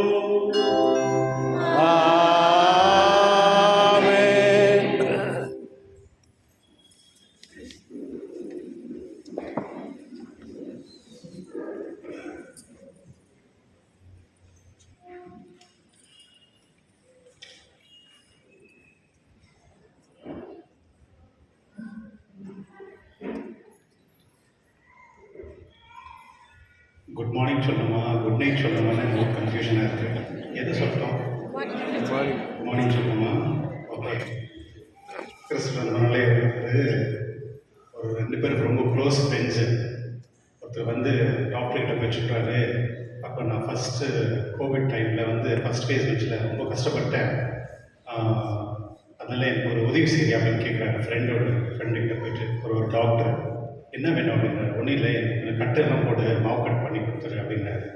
ஏன் அப்படின்னு கேட்குறேன். இல்லை, ரொம்ப போன முறை கோவிட் டைமில் வீட்டில் இருந்தேன்னா ரொம்ப வேலை, எல்லா வேலையும் நானே செஞ்சுருந்தேன், அதனால் இந்த முறை நான் எஸ்கேப் பண்ணதுனால ஹெல்ப் பண்ணேன் அப்படின்னு. அவர் சொல்கிறாரு, சரி ஒன்றும் கவலைப்படாதுன்னு சொல்லிட்டு மாவு கட்டெல்லாம் போடுறாரு. அவர் போட்டால் அவருக்கும் போட்டுக்கிறாரு டாக்டர். ஒரு இவர் வீட்டுக்கு வர்றாரு. வீட்டுக்கு வந்து மனைவி வந்து பார்க்குறாங்க. பார்த்தா என்ன ஆச்சு, ஓடி ஓடியாங்க. என்ன ஆச்சு? என்ன இல்லை, ஒரு சின்ன ஆக்சிடென்ட் ஆகிடுச்சு, கொஞ்சம் கிராக்கல் ஆகிட்டது, அதனால் நான் ஒன்றை பார்த்து தொடர்பமாக இருக்கேன், எனக்கு என்ன பண்ணுறது தெரில, உங்களுக்கு எப்படி ஹெல்ப் பண்ணுறதுன்னு. நீங்கள் ஒன்றும் கவலைப்படாதீங்க, நீங்கள் ஃபுல் ரெஸ்ட் எடுக்கணும், எல்லாம் நானே பார்த்துக்கிறேன் அப்படின்னு. இவர் உள்ளே போகிறாரு. அவருக்கு இன்னொரு ஃப்ரெண்டு அவர் பார்க்க வராரு. பார்த்து வந்து ஏன்னா அவர் ஆசிரியர் பார்க்குறேன்னா என்னாச்சு, அடிப்பட்டுக்குது, கட் போட்டுருந்தேன், என் மனைவி இருக்கிறான்னு பாரு அப்படின்னு. அவங்க வெளியே தான் உட்காந்துக்கிறாங்க. டோர் க்ளோஸ் பண்ணி சொல்லிட்டு கூப்பிட்டு சொல்கிறாரு, போன முறை நான் கோவிட் டைமில் ரொம்ப தொல்லையாச்சு, நிறைய வேலை செஞ்சுட்டு தான் இருந்தேன், அதில் என் ஃப்ரெண்டுக்கிட்ட சொல்லிட்டு இந்த மாதிரி மாவு கட் போட்டுக்கிறேன், அமைதியை கேட்டுப்போம் அப்படின்றாரு. அவர் ரொம்ப கோபமாக போயிடுறாரு. ஏன்னா உங்களுக்கு நான் ஒரு ஃப்ரெண்டு தானே, இந்த ஐடியா எனக்கு சொல்லக்கூடாது ஆயிடுச்சா அப்படின்னு சொல்லிட்டு அவர் போயிட்டு பிறகு அவங்க மனைவிக்கிட்ட போய் சொல்கிறாரு, இந்த மாதிரி என் ஃப்ரெண்டு அவர் வந்து மாவு கட்டு போட்டுக்கிறாரு, சும்மா போட்டுக்கிறாரு அப்படின்னு. அப்போ தெரிஞ்சுக்கணும் அது எங்கே போய் ரீச் ஆகுறாங்க. கிறிஸ்துவர்களே, இது ஒரு மகிழ்ச்சியான ஒரு நாள், சந்தோஷமான ஒரு நாள். கடவுள் நம்மளுக்கு வந்து எத்தகையான ஒரு கிரேட்டஸ்ட் கிஃப்ட்டை நம்மளுக்கு கொடுத்துருக்காங்களே. சில நேரத்தில் வந்து நம்ம வந்து திருப்பள்ளியில் கொள்ளும்போது ஒரு ப்ரிப்பரேஷனோடு வரும். நான் இன்னைக்கு பார்த்தேன், நிறைய பேர் வந்து 10:30 மணி 10:45 வந்துட்டுருந்தாங்க, நிறைய பேர் இங்கே இருந்தாங்க. கடவுள் வந்து நம்மோடு இருக்கின்றார். நம்மோடுன்றதோட என்னோடு அப்படின்னு சொல்லலாம். கடவுள் இங்கே இருக்க தனிப்பட்ட முறையில் நீங்கள் ஒருத்தருக்கும் கடவுள் பிறந்திருக்காங்க.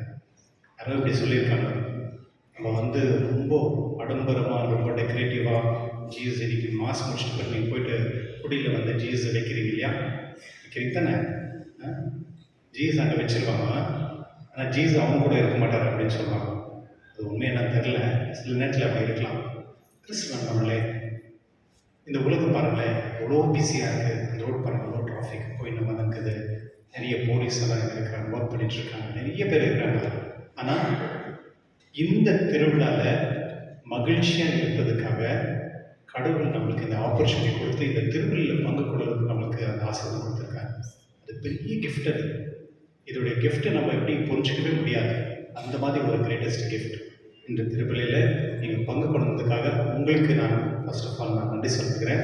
காரணம் நீங்கள் வந்து டைம் எடுத்து இந்த திருவிழில் பங்கு கொள்ளணும் அப்படின்னு நீங்கள் விருப்பப்படுறீங்க இல்லையா, அது வந்து உங்களுக்கு ஆசீர்வாதம் இருக்கும். அதனால உங்களுக்குள்ள எல்லாருமே சேர்ந்து உங்களுக்கு இந்த கிறிஸ்மஸ் திருவிழா வந்து எப்பொழுதுமே ஒரு அமைதியும் சமாதானமும் மகிழ்ச்சியாக இருக்கும் அப்படின்னு நான் வாழ்த்தி மேரி மேரி கிறிஸ்மஸ் டு ஆல். குயிக்காக எல்லாருக்கும் நன்றி செலுத்தணும். அதனால் இந்த செலிப்ரேஷன் டைமில் வந்து ஃபர்ஸ்ட் ஆஃப் ஆல் வந்து தந்தையார்கள் அது ஜெயபாலன் திண்டுக்கல்லேருந்து அவரே சொல்லிட்டார், அவர் வந்திருக்கார் அப்படின்னு. கிறிஸ்துவன் அவர்களே ஃபாதர் வந்து கிளரிஷன் காங்கிரிகேஷன் சேர்ந்தவர்கள். இவங்களது காங்கிரிகேஷன் வந்து மலேசியாவில் சென்ட் பீட்டர்ஸ் பக்கத்தில் இருக்குது. எங்கள் வீட்டோட கொஞ்சம் கிட்ட தான் வந்து. அங்கே வந்து இவர் பெங்களூர் ப்ராவின்ஸில் மெட்ராஸ் ப்ராவின்ஸு. இவங்க புதுசாக வந்து இந்த ஆல்கோஹாலிக் அடிக்ஷன் இருக்காங்கல்ல, அந்த ஒரு குழுவை ஸ்டார்ட் பண்ணியிருக்காங்க. 2 ஃபாதர்ஸ் அதுக்காக டெடிக்கேட்டடாக இருந்து அவங்கள வந்து ஹெல்ப் பண்ணி மறுபடியும் மீண்டும் அவங்களுக்கு வந்து அந்த என்ன சொல்றது நல்ல நார்மலான வாழ்க்கை வாழ்கிறதுக்கு அவங்க சப்போர்ட் பண்ணுறாங்க. அது பெரிய சேவை. ஆக்சுவலி வந்து நிறைய இந்த அடிக்ட் ஆகிருக்காங்களே இந்த குடியினால அவங்கள வந்து சரிப்படுத்துறது அவ்வளோ ஈஸி கிடையாது. அந்த மாதிரி ஒரு மினிஸ்ட்ரி வந்து செய்கிறது வந்து பெரிய ஒரு கடவுள் வந்து அதுக்கு ஒரு ஸ்பெஷல் கிஃப்ட் கொடுத்துருக்கணும். அதனால எங்களுடைய திருப்பலி நமக்கு கடவுளுடைய பிறந்த நாளை வந்து நம்மளுக்கு மகிழ்ச்சியோடு ஏற்றுக்கொள்ளக்கூடிய அந்த ஞானம் அவருக்கு கொடுத்ததுக்காக அவங்க எல்லாருடைய சார்பாக நான் அவருக்கு நன்றி செலுத்துகிறேன். Thank you father.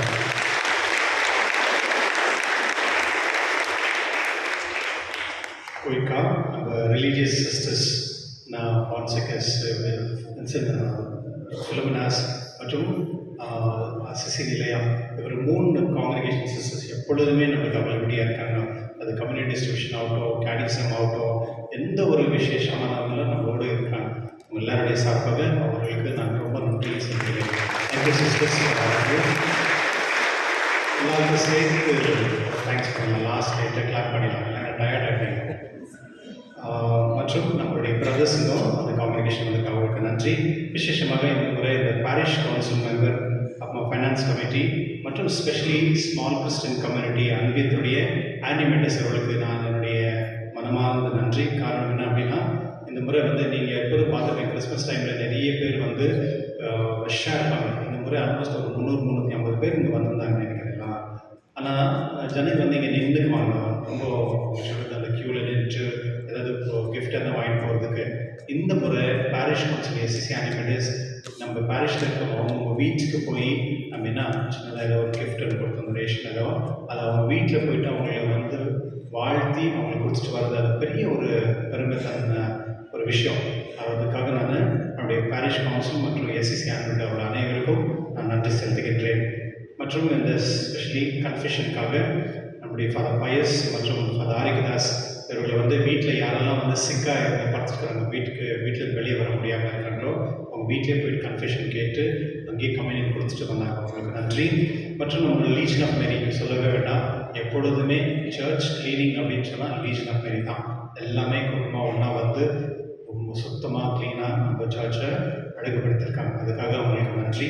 மற்றும் வின்சென்டி பால் சொசைட்டியில் இருப்பவர்கள் எப்பொழுதுமே நம்முடைய சர்ச்சில் இருக்க சில பேருக்கு வந்து அடாப்டீஸ்க்கு வந்து ஹெல்ப் பண்ணுறாங்க, அவங்களுக்கும் நன்றி.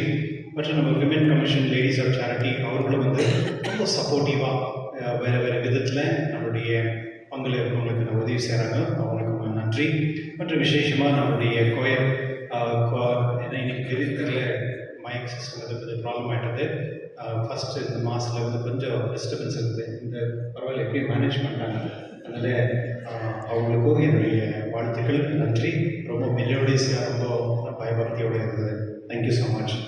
மற்றும் நம்மளுடைய liturgy team mister Das, Louis, Rajesh, miss Soni இவர்கள் வந்து எக்ஸலண்ட் ஒர்க் பண்ணியிருக்காங்க. நீங்கள் பார்த்துருப்பீங்க, ஒரு அனுபவத்திலும் ஒரு பர்சனை எடுத்து ட்ரைனிங் பண்ணி அவங்களுக்கு எல்லா விதத்துலேயும் வந்து ஒரு ஆர்கனைஸ்ட் பண்ணி, குடும்பம்னா இப்படி தான் இருக்கணும், எல்லாருக்கும் இம்பார்ட்டன்ஸ் கொடுக்கணும், எல்லாரையும் வரவழைக்கணும், அந்த யூனிட்டி கொண்டு வரணும், அது போல் நம்ம வேலை செஞ்சுருக்காங்க. அவங்களுக்கு இந்த மனமார்ந்த நன்றிகள். மற்றும் நம்முடைய பிரகாஷ் ஃபேக்கல்ஸ்டி சொல்லவே வேண்டாம், எப்பொழுதுமே அவைலபிள். தேங்க்யூ பிரகாஷ், உங்களுடைய நேரத்துக்காகவும் ஒரு டெடிக்கேஷனுக்காக. மற்றும் நம்முடைய மீடியா டீம், நம்ம சந்தோஷ், அவர் பேர் மறந்துட்டாங்க, ஃப்ரான்சிஸ் மற்றும் பப்ளு மற்றும் ராஜேஷ், இவங்களோட டீம். அவங்க எப்பொழுதுமே நம்முடைய சர்ச்சை உலகத்தில் எல்லா இடத்துலையும் கொண்டு போய் சேர்க்குறாங்க. அவங்களுக்கு நன்றி. மற்றும் நம்ம விசேஷமாக இந்த கிறிஸ்மஸ் ட்ரீ, இந்த கிறிஸ்மஸ் ட்ரீயில் வந்து ரொம்ப நிறைய இருக்குது. இதில் வந்து நாங்கள் மொத்தம் ஒரு 250-300 சீட்டுங்கள்லாம் போட்டிருந்தோம். நிறைய பேர் வந்து அதை கொண்டு போயிட்டு அதில் இருக்கவங்களுக்கு அவங்கள போய் சந்தித்து அவங்கள பேசி அவங்களுக்கு என்ன வேணுமோ அவங்களுக்கு மாதிரி நிறைய ஹெல்ப்லாம் பண்ணியிருக்காங்க. இது வந்து எவ்வளோ ஒரு மகிழ்ச்சி அப்படின்னா, ஒரு குடும்பத்தில் இருக்கவங்களுக்கு இங்கேருந்து யாரும் வந்து ஹெல்ப் பண்ணியிருக்காங்க. அவங்க நாங்கள் எங்கள் ரேஷன் எல்லாம் கொடுத்து அவங்க கூட தான் சொல்லியிருக்காங்க, வேண்டாம் பார்த்தா நாங்கள் எங்களுக்கு ஏற்கனவே இன்னொருத்தர் கொடுத்துருக்காங்க, அதில் எனக்கு இதே போதும், ஜாஸ்தியாக இருக்குது அப்படின்னு. பாருங்களேன், எவ்வளோ மகிழ்ச்சியான ஒரு விஷயம். மற்றவங்களுக்காக நம்ம வந்து ஒரு உதவி செய்யும் பொழுது அந்த உதவியில் வந்து ஒரு சின்ன மகிழ்ச்சியை, அவங்க கூட சந்தோஷம். மற்றும் இன்னும் கொஞ்சம் தான் இருக்குது, அது யாருன்னா வேணாலும் ஹெல்ப் பண்ணலாம். இந்த ஸ்ரீயில் இந்த சீட் எடுத்து ஹெல்ப் பண்ணவங்க அனைவருக்கும் என்னுடைய மனமார்ந்த வாழ்த்துக்களும் நன்றி. மற்றும் விசேஷமாக நம்முடைய யூத், ICS, ஆல்டர் சர்வீஸ், இவர்கள் 3 பேருமே வந்து நிறைய விதத்தில் வந்து சப்போர்ட் பண்ணியிருக்காங்க. சின்ன சின்ன விஷயங்கள் எல்லாத்துக்குமே ஃபாதர் வந்து தொண்டையை போயிட்டுருக்கு, அது பாக்கியராஜுக்கு. காரணம் என்ன அப்படின்னா, அவங்கள கத்தி கூச்சல் போட்டு பசங்களை வந்து வச்சுன்னு ஆர்கனைஸ் பண்ணுறது ரொம்ப கஷ்டம்தான். அதனால என்னுடைய யூத்து, ICS மற்றும் நம்ம ஆல்டர் கேர்ள்ஸ் அவர்களுக்கும் என்னுடைய மனமார்ந்த நன்றி. மற்றும் நம்ம விசேஷமாக மணிப்பூர் பாய்ஸ், ஃபஸ்ட்டு மாதத்தில் வந்து நான் நம்ம பேர் மறந்துட்டேன், வந்து சண்டை போட்டு ஃபாதர் நீங்கள் எங்கள் பேரை சொல்லலை அப்படின்னு. இந்த பசங்க தான் அவங்க தான் இந்த பெஞ்செல்லாம் எடுக்கிறதுக்காக எந்த ஒரு விஷயம் நான் பேரிஷில் இல்லைன்னு கூட அவங்களே வந்து ரொம்ப ஹெல்ப் பண்ணுறாங்க. மணிப்பூர் பசங்க, அவங்களுக்கும் அவங்களுடைய எல்லாருடைய சார்பாக நன்றி செலுத்துகிறேன். விசேஷமாக என்னுடைய ஆஃபீஸ் ஸ்டாஃப், நம்ம டைசஸ்லேயே ஒரு நல்ல ஸ்டாஃப் இருக்கிறது வந்து இங்கே சேர்க்குறாங்க. நான் வெறும் ரொம்ப ஒரு டெடிக்கேட்டடாக, ரொம்ப என்ன சொல்கிறது, வரணும் எந்த யாரையும் வரட்டும் அவங்கள ரொம்ப அன்பாக பேசி அவங்களுக்கு இம்மீடியட்டாக ஒரு ஹெல்ப்ஃபுல்லாக இருக்கிற மாதிரி. கிச்சன்லேருந்து கிச்சன் நம்ம சோஃபி அம்மா இருக்கிறாங்க, அப்படின்ட்டு இன்னொருத்தர் உஷாமான் இருக்காங்க, அப்படின்ட்டு நம்ம ஸ்டாஃப் தாரா, சிந்து, மிஸ்டர் டோனி, மற்றும் நம்ம ஷாப்பில் இருக்கிறவங்க, இங்கே சர்ச்சில் வேலை செய்கிறவங்க, அவங்க அனைவருக்கும் என்னோட மனமார்ந்த நன்றிகள். மற்றும் விசேஷமாக ஒரு ஸ்பெஷல் மிஸ்டர் ஜெரோம் மேத்யூ, அவருடைய லைட்டிங் அரேஞ்ச்மெண்ட்ஸ் நீங்கள் பார்த்தீங்கன்னா எவ்வளோ அழகாக சூப்பராக பண்ணியிருக்காங்க. அவங்களுக்கும் என் மனமார்ந்த நன்றி. மற்றும் விசேஷமாக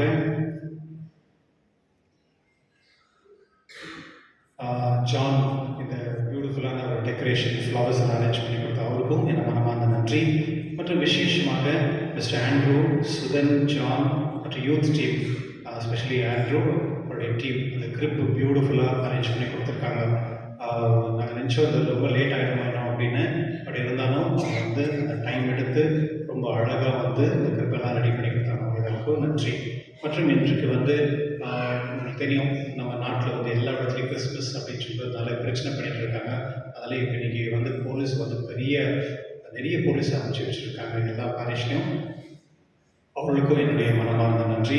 போலீஸ் டிபார்ட்மெண்ட்லேயே நான் கிருத்தಜ್ಞತೆಗಳು ಈ ಮಾಡೋ ಸೇವೆಗೋಸ್ಕರ. மற்றும் நம்முடைய வாட்ச்மென்ஸ், அவங்களும் வந்து ஷிஃப்டெல்லாம் எடுத்துகிட்டு நிறைய ஹெல்ப் பண்ணிட்டுருக்காங்க. இன்றைக்கி ஃபஸ்ட் மாதத்தில் ஒரு 2-3 கார் வந்து பிளாக் பண்ணி கொடுத்துருந்தாங்க. அதனால் ரொம்ப பாடாயிடுச்சு நிறைய வண்டி வரது போகிறதெல்லாம். இப்போ நீங்கள் வந்து வண்டி போகிறது இப்படி எடுத்துகிட்டு இப்படி போங்க, அப்படியே ரிவர்ஸ் போகாதீங்க, அப்படி சுற்றிட்டு போங்க. மற்றும் உங்களுக்கு எல்லாருக்குமே தெரியும், பாரிஷ் நடத்துறது வந்து அவ்வளோ ஈஸி இல்லைன்னு. ஆனால் இந்த பாரிஷ் நடத்துறது ரொம்ப ஈஸியாக இருக்குது. அது உங்களால் இல்லை, இந்த 2 பில்லர்ஸ்னால. யார் இருந்தது? அது பாக்கியராஜும், அது காணிக்கை. அது பெஸ்ட் டீம். இந்த மாதிரி ஒரு டீம் வந்து நான் 15 வருஷமாக இருந்தேன், இந்த மாதிரி எனக்கு டீம் எங்கேயுமே அமையல. இதுதான் ஃபஸ்ட் டைம் அமைச்சிருக்குது. அதனால் அவங்க வந்து கிரேட், ரியலி வண்டர்ஃபுல் ப்ரீஸ்ட். அவங்க வந்து எவ்வளோ டெடிக்கேட்டடாக இருக்கிறாங்க அப்படின்னா, நாங்கள் 1 விஷயம் சொன்னால் போதும், அவங்க வந்து 2-3 இந்த மாதிரி ப்ரீஸ்ட் வந்து கிடைக்கிறது வந்து உங்களுடைய பாக்கியமும் பிரேஸ் தான். அதனால் உங்களுக்காக நான் உங்களுடைய சார்பாக நன்றி செலுத்துக்கிறேன். இப்போ எல்லாருக்கும் சேர்த்து ஒன்றா கிளாப் பண்ணிடலாம்.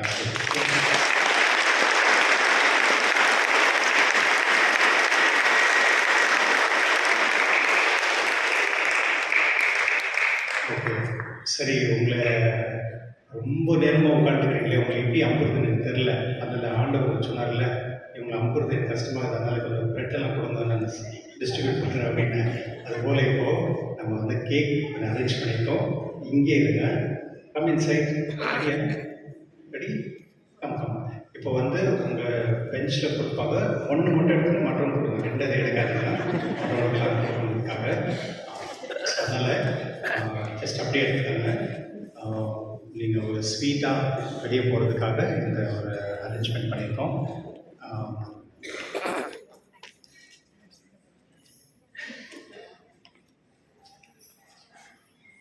கிறிஸ்து நண்பர்களே, இந்த பங்கு வந்து உங்களுடைய பங்கு தான் இல்லையா? பங்கு அப்படின்னா என்ன சொல்லுவாங்கன்னா, பாடியில் இருக்கிற பார்ட்ஸ் இருக்குல்ல, கை கால் இருக்கலாம். அதுபோல் ஒருத்தருமே இந்த பங்குக்கு சேர்ந்தவர்கள்.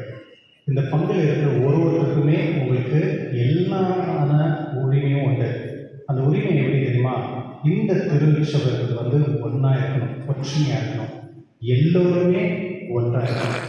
ஏன்னா கடவுள் வந்து இந்த உலகத்துக்கு வந்ததே எல்லாரையுமே ஒன்றாகிறதுக்காக தான். அதனால நம்ம எப்பொழுதுமே ஒற்றுமையாக இருக்கணும். மற்றும் இந்த கிறிஸ்து பிறப்பினால நம்ம எப்பொழுதுமே மற்றவங்களுக்கு ஒரு ஹெல்ப்ஃபுல்லாக இருக்கிற மாதிரியும், மற்றவங்களுக்கு எப்போதுமே நம்ம வந்து உதவியாக இருக்கிற மாதிரி கடவுள் நம்மளுக்கு அந்த ஆசீர்வாதத்தை சொல்லி, மற்றும் நீங்கள் செஞ்ச எல்லா நன்மைகளுக்கும் நன்றி செலுத்துகிறோம். சில மாற்றங்கள் வந்து நம்ம இந்த ஜான்வரியிலேருந்து கொண்டு வரோம். அதனால சில நேரத்தில் சில கஷ்டமாக இருக்கலாம் உங்களுக்கு ஏற்றுக்கிறதுக்கு.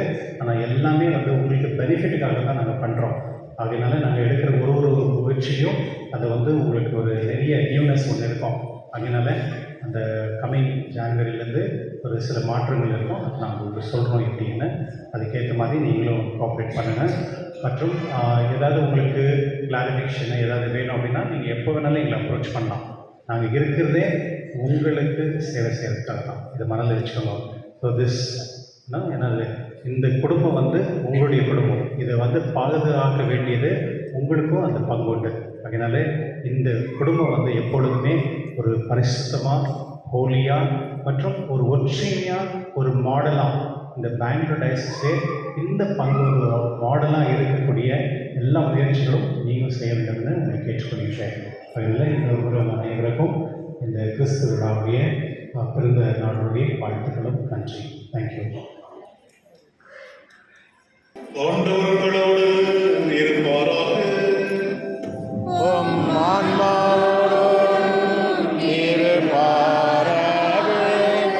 இறைவனின் சிறப்பாசிரியர் தலைவனைக்கு கொண்டாடுவோம். அளவற்ற நன்மையின் இறைவன் தம் திருமகனின் மனித பிறப்பாக உலகை அகற்றி அவரது மாட்சி மீது பிறப்பாக புனிதமிக்க இந்த ஒரு இரவை ஒளிவித்தார். அவர் உங்களிடமிருந்து பாவை உலை அகற்றி நற்பண்புகளின் ஒளியால் உங்கள் இதயங்களை ஒளிரச் செய்வாராக.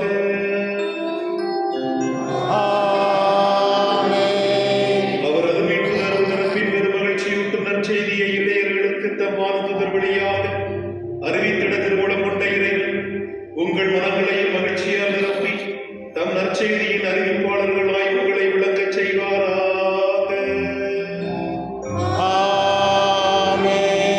அவரது மனித பிறப்பால் உலகத்தோடு மண்டலத்தை இணைத்த இறைவன் உங்களை தம் அமைதி நல்லெண்ணம் என்னும் குடைகளால் நிரப்பி விண்டகத்திரு அவையில் நீங்கள் பங்கு பெற செய்திருவாராக. எல்லாம் வல்ல இறைவன்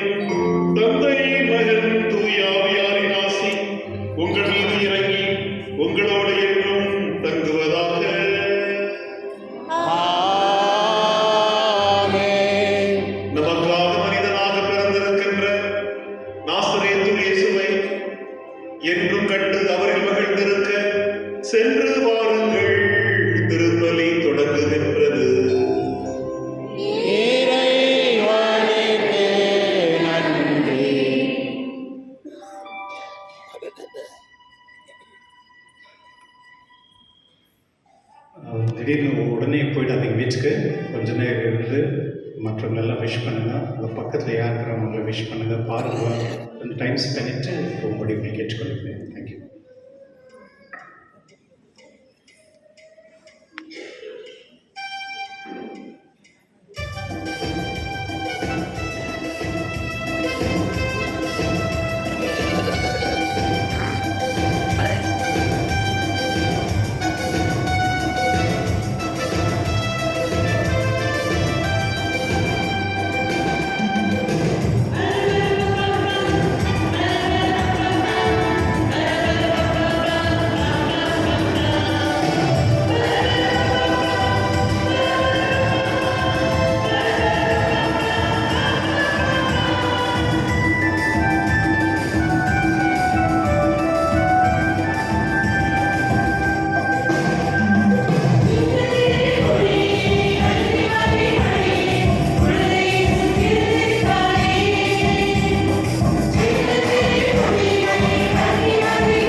எல்லாரும் கேக் வந்துச்சா? ஒன்று நேரத்துக்கு